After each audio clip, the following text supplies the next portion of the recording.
네, 수능 특강 1강 오늘 문제풀이를 좀 해보도록 하겠습니다. 먼저 2점 문제 14페이지 3번입니다. 다음은 파충류의 발생에 대한 자료이다. 육지에서의 수분 손실을 막기 위해 단단한 껍질을 가진 파충류의 알에서는 노폐물이 배출되지 못하므로 발생 중에 생성된 질소노폐물은 알에 축적된대요. 파충류는 질소노폐물인 암모니아를 요산으로 전환시켜서 알에 축적을 한다고 합니다. 암모니아는 저분자 물질로 강한 독성을 나타내지만 요산은 고분자 물질이며 독성이 약하다. 이렇게 제시문에 나와 있네요. 이에 대한 설명으로 옳은 것만을 보기에서 있는 대로 고른 것은 볼게요. 적응은 기억과 관련된 생물의 특성에 해당한다. 기억 내용이 뭐였죠? 육지에서의 수분 손실을 막기 위해 단단한 껍질을 가진 파충류의 알이라고 나와 있는데요. 네, 육지에서 살기 위해서 그 발생이 진행되는 동안 파충류의 알이 건조되면 안 되기 때문에 단단한 껍질을 가지고 있다. 적응과 관련된 생물의 특성이 맞습니다. 자, 니은. 니은은 물질 대사에 의해 생성된다. 이렇게 나와 있네요. 니은 발생 중에 생성된 질소노폐물은 알에 축적된다. 이렇게 나와 있습니다. 질소노폐물이 왜 발생한다고 그랬죠? 네, 탄수화물, 단백질, 지방 공통적으로 CHO라는 원소로 되어 있는데 그 중에 특별히 단백질은 이거 플러스 N, 질소를 가지고 있다고 그랬죠? 그래서 물질 대사에 특별히 이화작용이나 세포호흡에 단백질을 이용하게 되면 질소를 포함한 노폐물이 생성된다고 했어요. 그 질소 노폐물이 바로 암모니아죠. 그래서 니은도 역시 맞는 선택지고요. 디귿. 디귿이 일어날 때 에너지의 흡수가 함께 일어난다. 이렇게 나와 있네요. 암모니아를 요산으로 전환시킨대요. 그런데 에너지의 흡수가 일어났는지 보기 위해서는 이 두 가지가 어떤 게 더 고분자인지 알아야지 이게 동화작용인지 이화작용인지 알 수 있겠죠. 네, 그런데 여기 제시문에 역시 나와 있어요. 암모니아가 저분자 물질이고 요산이 고분자 물질이래요. 그러면 암모니아가 요산으로 가는 과정은 합성되는 과정이고 이것은 동화작용이니까 에너지가 흡수될 수 있겠죠. 답은 기억, 니은, 디귿 다 맞습니다. 참고로 말씀드리면 암모니아가 지금 파충류에서는 요산으로 전환이 됐죠. 암모니아가 파충류 같은 경우는 요산으로 전환이 됐는데 사람 같은 포유류에서는 어떻게 된다고 그랬죠? 암모니아가 요소로 전환된다고 그랬죠. 이건 역시 동화작용입니다. 어디서 일어났죠? 네, 간에서 일어납니다. 암모니아가 생성되는 것은 단백질을 활용하는 모든 조직세포 그리고 암모니아가 간으로 가서 순환계를 타고 간으로 가서 요소로 전환이 된 다음에 그 다음에 콩팥을 타고 오줌으로 배설이 되게 됩니다. 네, 질소 노폐물의 생성과 무독성 물질로 전환되고 독성이 약한 물질로 전환되고 배설되는 과정 잘 알아두시기 바랍니다. 다음 문제 네, 15페이지의 7번입니다. 이런 형태들이 시험에 많이 나와요. 수능에서 여러분이 별로 좋아하는 문제는 아닌데 이렇게 표가 나오고 이 기억, 니은, 디귿, ABC가 나오고 이것이 어떤 건지를 굉장히 복잡하게 설계해 놓은 문제입니다. 여러분 집중력을 발휘해서 잘 풀어보시면 좋겠어요. 표 간은 정자, 세균, 바이러스에 나타나는 특징 기억, 니은, 디귿의 유무를 나타낸 거래요. 특징 기억, 니은, 디귿은 요것입니다. 이거 세 개 중에 하나가 기억, 니은, 디귿이에요. 각각. ABC는 정자, 세균, 바이러스를 순서 없이 나타낸 것이다. 정자, 세균, 바이러스가 ABC 중에 하나고 특징 기억, 니은, 디귿은 요것입니다. 네, 특징을 먼저 볼까요? A가 일어난다. 알 수 없죠, 뭔지. 세포로 이루어져 있다. 정자, 세균, 바이러스 중에 세포로 이루어진 것 몇 가지죠? 정자, 세포로 이루어졌고요. 세균, 세포로 이루어졌고요. 바이러스는 세포로 이루어지지 않았죠. 그러니까 세 개 중에 두 가지가 해당됩니다. 그 다음에 분열을 통해 증식한다. 요거 여러분한테 좀 어려울 수 있어요. 왜냐면 중학교 때 감수 분열을 배우고 고등학교 와서 아직 배우지 않았거든요. 일단 확실한 것은 세균은 분열을 통해 증식하는 거 맞죠?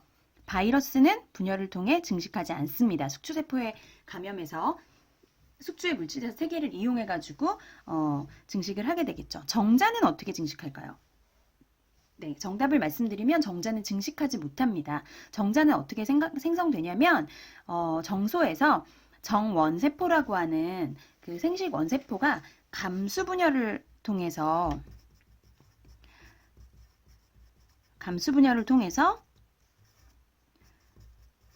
제1분열, 제2분열을 통해서 정자를 이제 만들게 되겠죠. 그러니까 성숙해서 이제 정자가 되는데 정자 하나가 분열을 해서 정자 두 개를 만드는 것이 아니에요. 이것이 아니기 때문에 분열을 통해 증식한다고 이야기할 수 없겠죠. 그러니까 이 정자 세균 바이러스 3개 중에 분열을 통해 증식하는 것은 한 가지라고 볼 수 있겠습니다. 그러면 가표로 돌아가서 니은은 2가지가 해당되고 디귿은 1가지가 해당돼요.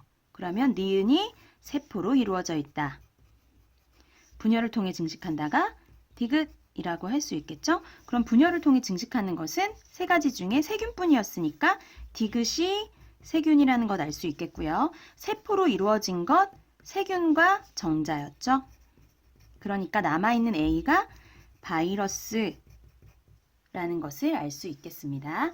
이에 대한 설명으로 옳은 것만을 보기에서 있는 대로 고른 것은 돌연변이는 A에 해당한다. A가 일어난다가 기억인데 기억은 바이러스만이 보이는 특징이었어요. 그러면 돌연변이는 모든 생물의 특징이기 때문에 바이러스도 가지고 있고요.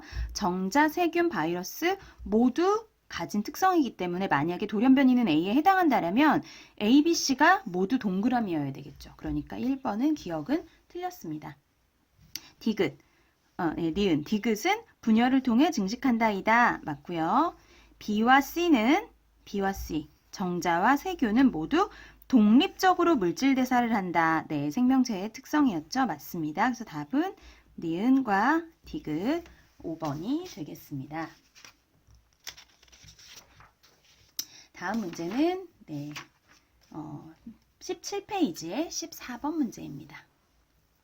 이건 과학의 탐구에 대한 기본 내용입니다. 이거 한 문제 풀어보고요. 그 다음에 조금 더 심화된 문제를 적용하는 문제를 풀어볼게요. 그림은 연역적 탐구 방법의 일반적인 과정 중 일부를 나타낸 것이다. 연역적 탐구 방법 기억나시죠? 연역적 탐구 방법. A에서 C는 각각 가설 설정, 결과 해석, 탐구 설계 및 수행 단계 중에 하나이다. 이렇게 나와 있네요.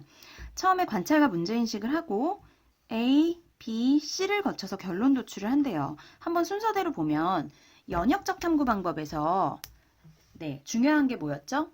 뭐 여러 가지가 있었지만 연역적 탐구 방법 말고 같이 비교해서 볼 수 있는 게 귀납적 탐구 방법이었는데 귀납적 탐구와 연역적 탐구의 가장 큰 차이점은 맞습니다. 바로 가설 설정을 하느냐 안 하느냐였죠. 그래서 처음에 A가 가설을 설정하는 단계였고 B는 탐구를 설계하고 수행한 다음에 그 다음에 거기에서 나온 결과를 해석한 다음에 결론을 도출하는 단계였던 거 기억하시죠? 기억. A는 가설 설정 말하는 거죠. 귀납적 탐구 방법에도 있는 단계이다. 아니죠.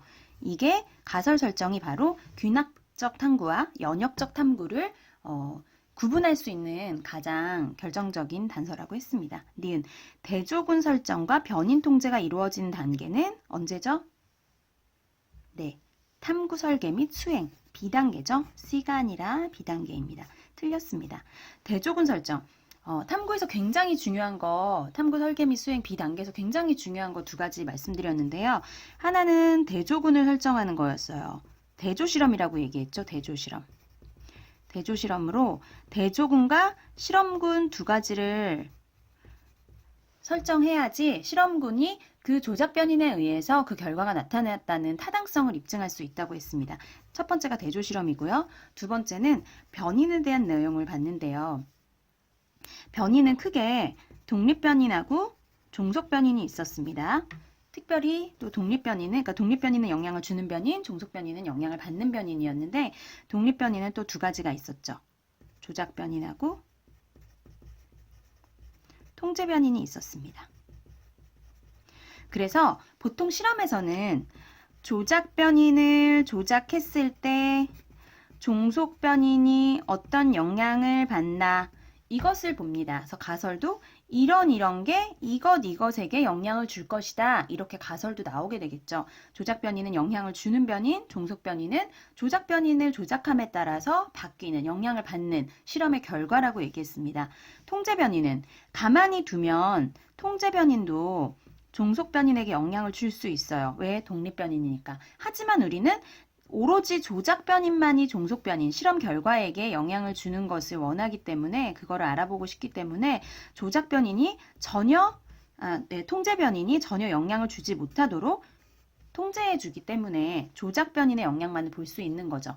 통제 변인을 통제하는, 이렇게 하는 행위를 통제한다고 얘기하고요. 변인을 통제한다고 얘기하고, 어떻게 하면 통제해 줄 수 있죠? 네, 대조군과 실험군에서 동일하게, 일정하게 유지해 줌으로써 변인을 통제할 수 있다고 말씀드렸습니다. 디귿, 기억은 탐구 결과가 가설과 일치하지 않을 때의 경로이다. 네, 맞습니다. 그쵸? 결과를 해석했는데 가설이 옳지 않았어요. 그러면 다시 가설 설정으로 돌아가서 새로운 가설로 실험을 다시, 탐구 설계를 다시 해야 되겠죠? 답은 디귿 2번입니다. 네. 다음은 21페이지에 7번 문제입니다. 과학의 탐구를 실제로 적용한 문제예요. 수능에서 이제 많이 나오는 유형이라고 할 수 있겠죠. 7번. 다음은 깊은 지각층에서 채취한 토양 X에 미생물이 존재하는지 알아보기 위한 실험 과정이래요. 생명과학 문제에서는 기억, 니은, 디귿, A, B, C, 1, 2, 3 이런 기호들이 굉장히 많이 나오거든요. 그래서 여러분이 문제를 처음에 읽으실 때 그거를 잘 캐치하시는 게 중요합니다. 그래야지 문제를 빨리 풀 수가 있어요. 방사능 계측기가 연결된 배양장치 기억에서 디귿을 준비한다. 방사능 얘기가 나왔네요. 표와 같이 기억, 니은, 디귿에 X와 14C를 포함한 포도당 조건을 다르게 한다. 14C는 방사능을 띠는 원소이다. 이렇게 나와 있네요. X는 토양이었고요. 깊은 지각층에 있는 토양이었고요. 14C를 포함한 포도당 조건을 다르게 했다고 나와 있는데 14C는 뭐죠? 14C가 뭘까요? 탄소는 보통 12C라고 쓰죠. 그런데 12가 아니라 질량수가 14인 그런 탄소가 있어요. 이것들을 뭐라고 부르냐면 방사성 동위원소. 여러분 물리나 화학 시간에 배우셨을 거예요. 방사성 동위원소라고 얘기합니다. 즉 이제 둘 다 탄소인데 뭐 탄소 아니라 다른 원소에서도 이런 것들이 있는데 양성자 수가 같아요. 그렇기 때문에 원소의 종류가 같은 거죠. 방사성 동위원소는 양성자 수는 같은데 중성자 수가 달라서 질량이 달라진 그런 것을 얘기합니다. 그래서 14C가 됐는데 12C와 14C 중에 뭐가 더 안정하겠어요? 당연히 12C가 안정하겠죠? 그래서 14C는 12C로 돌아가고자 합니다. 안정된 상태로 돌아가면서 여기에 있던 에너지를 방출하게 돼요. 이 에너지가 바로 방사능이죠.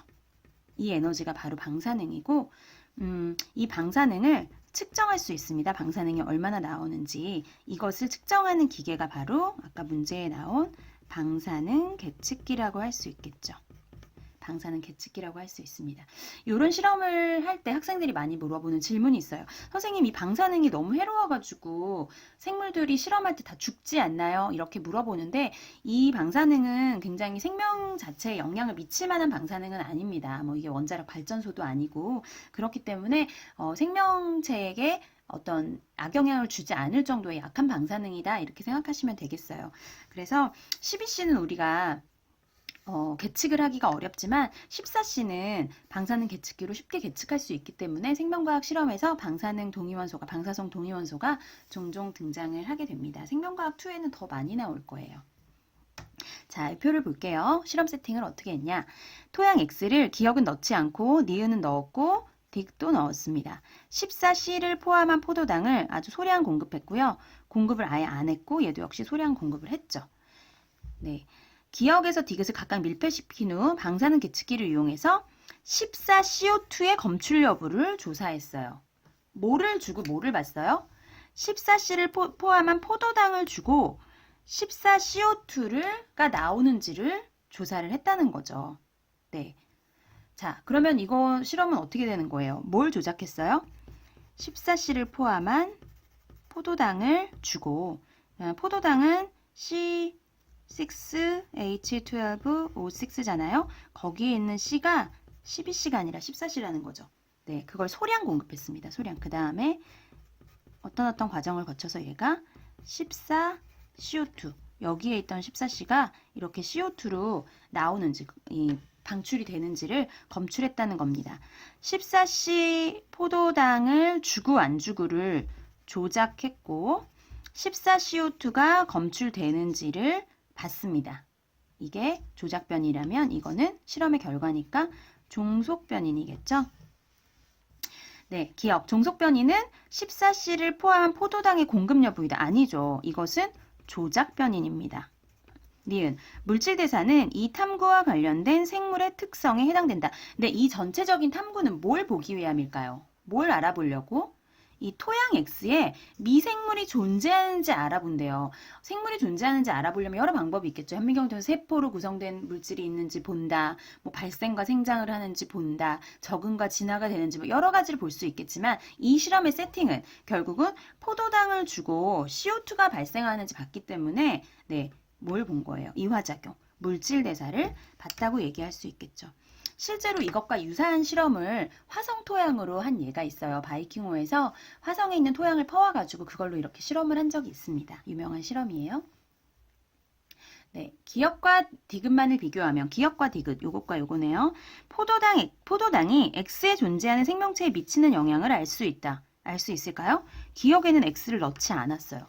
X를 넣지 않았기 때문에 여기에서 디귿에서 어떤 영향이 나타났다고 하더라도 그것이 토양 X에 존재하는 생명체에 미치는 영향을 알 수는 없겠죠. 네, 변인 통제가 잘 못 되어 있기 때문에 네, 니은은 맞고요.